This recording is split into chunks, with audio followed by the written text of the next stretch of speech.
Oi, eu sou Priscila, idealizadora desse canal, feito para mulheres típicas que se relacionam com homens atípicos.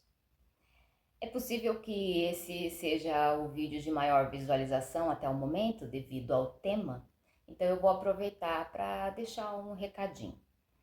Os meus vídeos são gravados na hora do almoço ou no final do expediente, entre uma sessão e outra. São gravados através do meu celular. Então, a função do canal é compartilhar conhecimentos.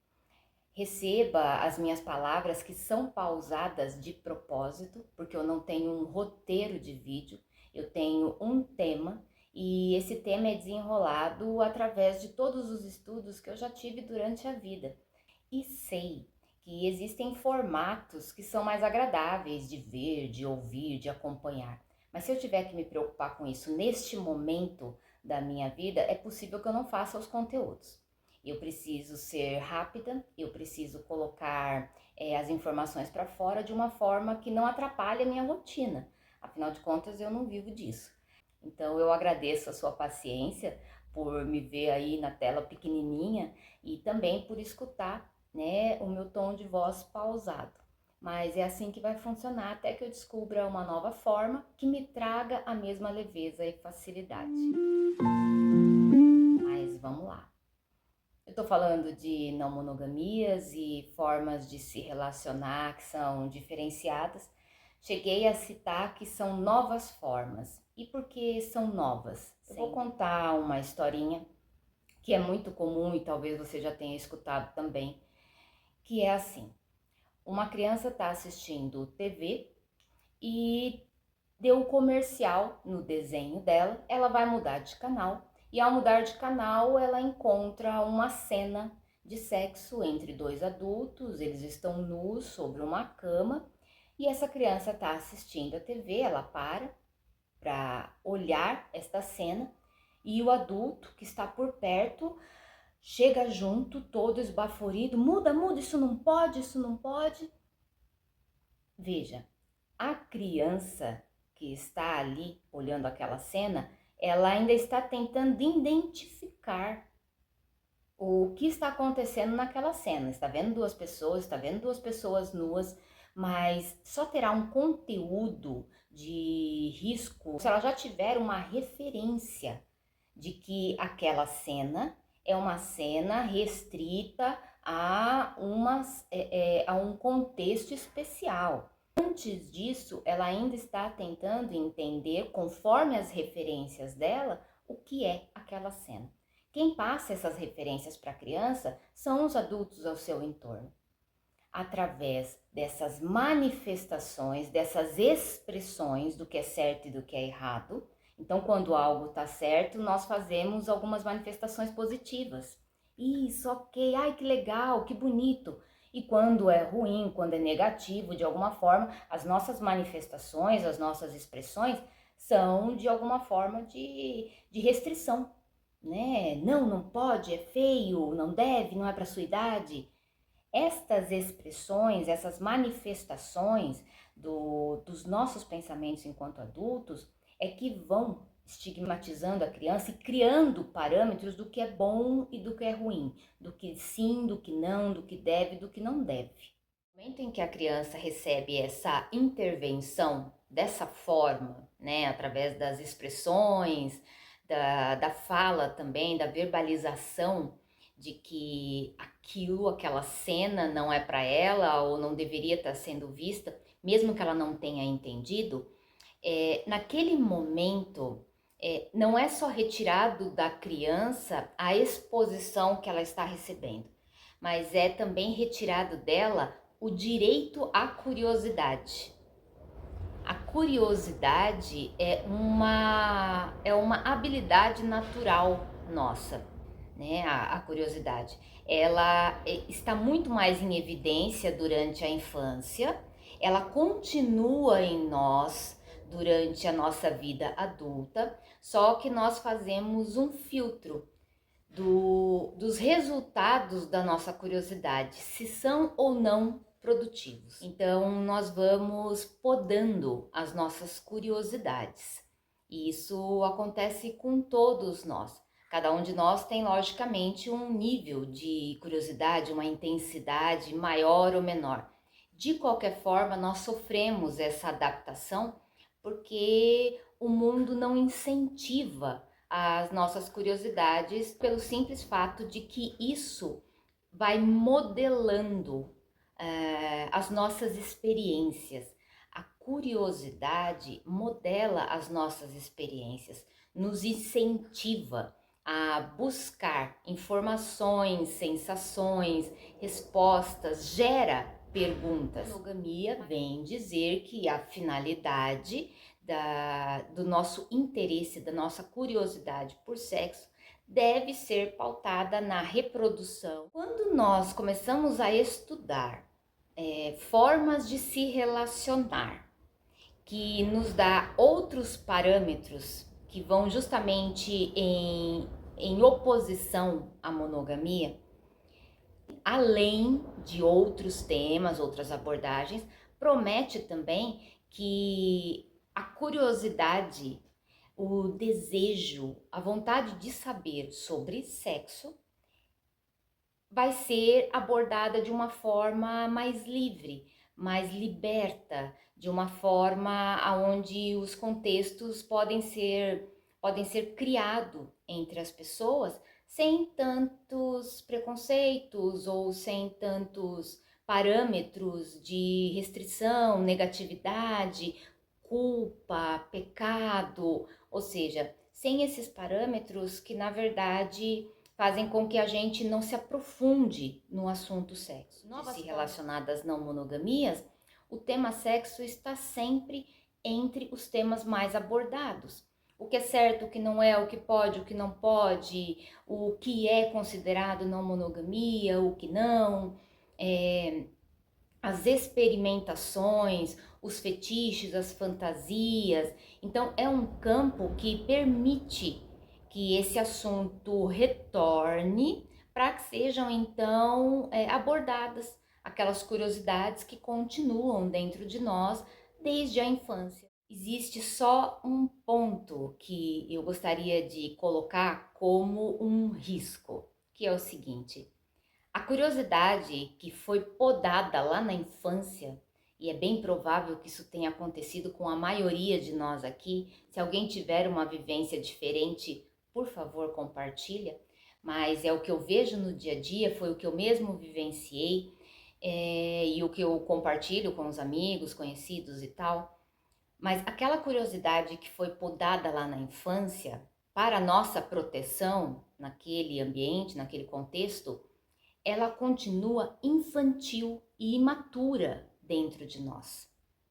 Ela continua imatura, justamente porque ela não encontrou, né? Caso não tenha encontrado, hein, pessoal? Mas talvez ela não tenha encontrado um contexto para poder existir, para poder se expressar de uma forma natural. E essa repressão, então, faz com que ela não tenha sido maturada. Então, quando acontece de vir essa proposta de formatos de relação, aonde se pode gerar contextos para que o sexo seja, o tema sexo seja expressado, mas também seja vivenciado de formas a poder satisfazer essas nossas curiosidades que ficaram ali latentes, os comportamentos de busca por essas experiências podem ser bem imaturos. E não é culpa nossa, não é culpa nossa, mas é nossa responsabilidade. É nossa responsabilidade entender em que ponto da maturação ficou a nossa curiosidade. Será que estávamos aguardando que alguém nos sinalizasse que é permitido falar sobre, vivenciar sobre? Podemos jogar todas as nossas expectativas e desejos para este tema? Porque existem outros temas que também foram restritos a nós. Então, as próprias ideologias de gênero, as construções do gênero feminino, masculino, interferem na postura sexual. interferem na qualidade das relações sexuais.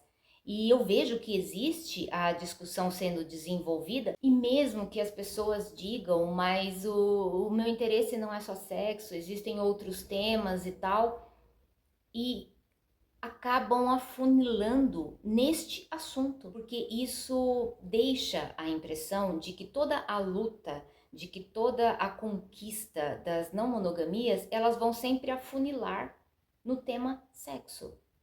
E isso se torna uma obsessão não só de quem está dentro das pautas nas próprias lutas, que talvez não conheçam os próprios desejos, as próprias curiosidades ou as próprias podas, mas também de quem está de fora. No movimento da não monogamia, nós acabamos deixando evidente, não pelas nossas falas, mas pelas nossas práticas.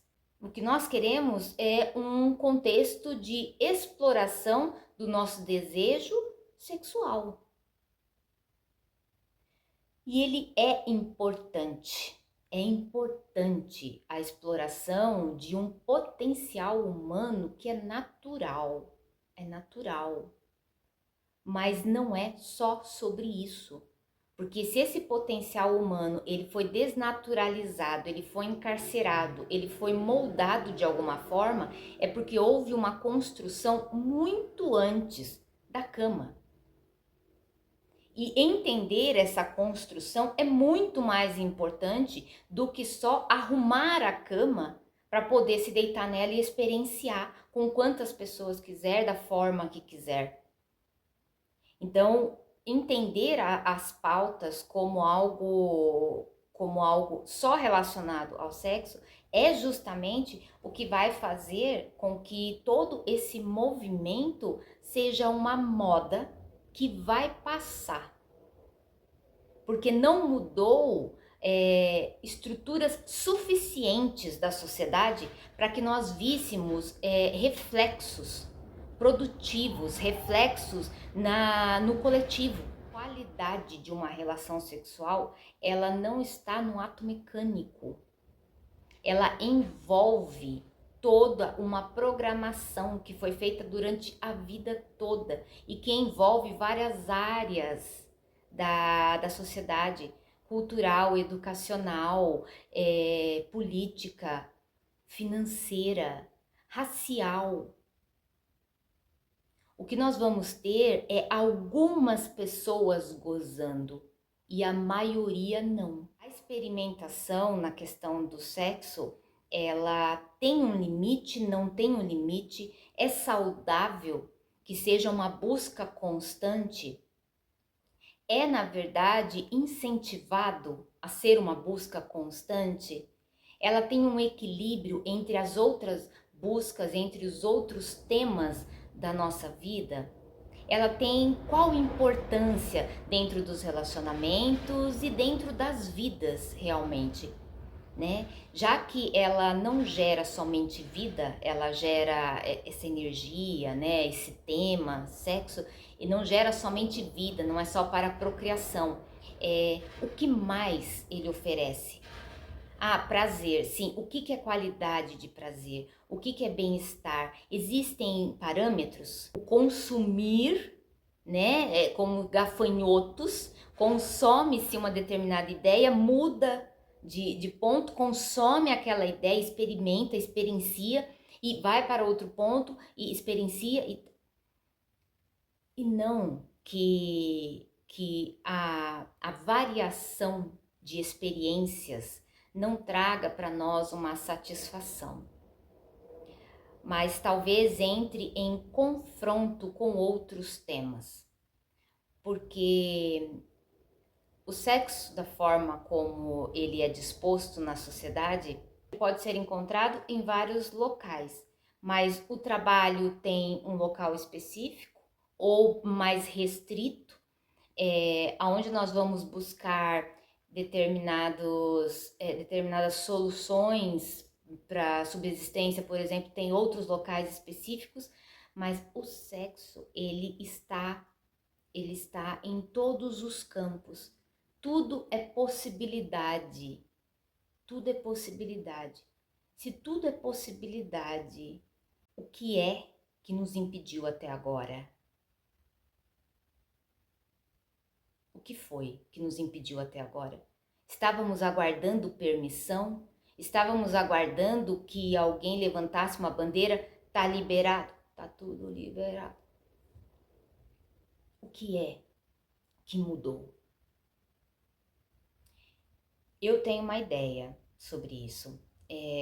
A falta de autoconhecimento no tema da libido, do tesão, do desejo, ele continua não sendo algo de aprofundamento. Um campo de liberdade o suficiente para que ele possa existir, para que ele possa respirar. E incrivelmente, a consequência disso é que as pessoas não sabem lidar com o clima depois do ato sexual. A curiosidade, estarem afoitos por experienciar os relacionamentos em sua nova forma, que permitem que essas explorações sejam feitas, é tão atraente, é tão envolvente, que se entregam ao ato mecânico, ou seja, ao ato físico, e depois não sabem lidar com as emoções que surgem a partir desta conexão que é tão fantástica como o sexo. Climão, separação, isolamento, perde a amizade, não se encontra mais, joguinhos de conquista. Então, a comunicação, que é uma das facetas da não monogamia, ou seja, criar contextos de conversação sobre os assuntos, contextos seguros, sem julgamento, com trocas reais, deixa de existir, porque as pessoas finalmente transaram. Então, na prática, o sexo continua sendo uma obsessão. Ele era uma obsessão porque era restrito, ele virou uma obsessão porque agora está liberado. E para que eu mude a minha visão sobre isso, eu preciso me conectar com pessoas que também têm visões diferentes, que também conseguem experienciar o sexo como algo natural, que é uma consequência de todo um movimento e não que é a finalidade.